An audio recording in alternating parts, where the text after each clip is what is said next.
നമസ്കാരം.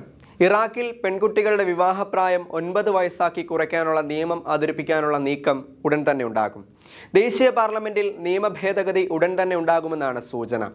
ഇറാഖ് നീതിന്യായ മന്ത്രാലയമാണ് ഇത് സംബന്ധിച്ച വിവാദ ഭേദഗതി നിയമം അവതരിപ്പിക്കുന്നത്. നമുക്കറിയാം, 18 വയസ്സ് എന്ന നിയമം നിലവിൽ നിൽക്കുമ്പോഴും അവിടെ ഇറാഖ് പോലെയുള്ള രാജ്യങ്ങളിൽ ശൈശവ വിവാഹങ്ങൾ ധാരാളമായി നടക്കുന്നുണ്ട്. അതിനെ ഒന്നുകൂടി ക്രമപ്പെടുത്തി പെൺകുട്ടികളുടെ വിദ്യാഭ്യാസവും സാമൂഹ്യ സുരക്ഷയും വർദ്ധിപ്പിക്കേണ്ടതിന് പകരം 9 വയസ്സുള്ള പിഞ്ചു കുഞ്ഞുങ്ങളെ വിവാഹപ്രായത്തിലേക്ക് തള്ളിവിടുന്ന ഒരു നിയമ ഭേദഗതി സാധ്യമാകുമോ? മനുഷ്യാവകാശ പ്രവർത്തകരുടെ അടക്കമുള്ള എതിർപ്പുകൾ പാടെ അവഗണിച്ചുകൊണ്ട് ഇത് എങ്ങനെ പ്രാബല്യത്തിൽ കൊണ്ടുവരുമെന്നും അറിയില്ല. നമുക്കറിയാം, യുദ്ധാനന്തരം ഇറാഖ് വലിയ അസ്ഥിരതകളിലാണ്. അശാന്തിയും കലാപവും ഇന്നും അവിടെ കൊടികുത്തി വാഴുന്നു. സ്ത്രീകളുടെ അവസ്ഥ അത്യന്തം ദയനീയമാണ്.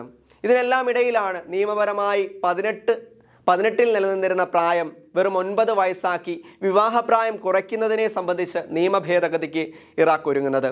പ്രധാനമായും പാർലമെന്റിൽ ഭൂരിപക്ഷമുള്ള ഷിയ സംഘടനകളാണ് ഇതിന് മുൻകൈ എടുക്കുന്നത്. എടുത്തു പറയേണ്ടുന്ന ഞെട്ടിക്കുന്ന ഒരു വസ്തുത, പ്രധാനപ്പെട്ട രാഷ്ട്രീയ പാർട്ടികളൊക്കെ ഈ നിയമത്തെ അംഗീകരിക്കുന്നു എന്നുള്ളതാണ്. അധികം താമസിയാതെ തന്നെ ഈ നിയമം പാർലമെന്റിൽ അവതരിപ്പിച്ച് പാസ്സാക്കാനുള്ള നീക്കങ്ങളാണ് നടക്കുന്നത്. എന്തൊക്കെയാണെങ്കിലും ലോകത്തിൻ്റെ എല്ലാ ഭാഗത്തു നിന്നും വലിയ എതിർപ്പുകൾ ഉയരുകയാണ്. എല്ലാ പ്രധാനപ്പെട്ട മനുഷ്യാവകാശ സംഘടനകളും ഈ കാര്യത്തിൽ കടുത്ത എതിർപ്പ് രേഖപ്പെടുത്തി കഴിഞ്ഞു. നമുക്കറിയാം, അഫ്ഗാനിസ്ഥാൻ അടക്കമുള്ള പല രാജ്യങ്ങളിലും സ്ത്രീകളുടെ സ്ഥിതി അത്യന്തം ദയനീയമാണ്. സ്ത്രീകൾ പുറത്തിറങ്ങുന്നതും പഠിക്കുന്നതും അടക്കമുള്ള പല കാര്യങ്ങൾക്കും അഫ്ഗാനിസ്ഥാൻ പോലെയുള്ള രാജ്യങ്ങൾ വിലക്ക് കൊടുത്തിട്ടുണ്ട്. ഈ സാഹചര്യത്തിൽ ഇറാഖിൻ്റെ ഭാഗത്തു നിന്ന് ഇത്തരമൊരു നീക്കം ഉണ്ടാകുന്നത് വളരെ അപകടമാണ്. ഇതുവഴി അഫ്ഗാൻ അടക്കം പല രാജ്യങ്ങളും ഈ രീതിയിലേക്ക് നീങ്ങി ലോകമൊട്ടാകെ ലക്ഷക്കണക്കിന് സ്ത്രീകളുടെ ജീവിതം നരകതുല്യമായി മാറുമോ എന്ന് ഭയന്നാലും അതിൽ അത്ഭുതപ്പെടാനൊന്നുമില്ല. അത്തരത്തിലുള്ള ആശങ്കകൾ ഇപ്പോൾ ഉയർന്നു കേൾക്കുന്നുമുണ്ട്.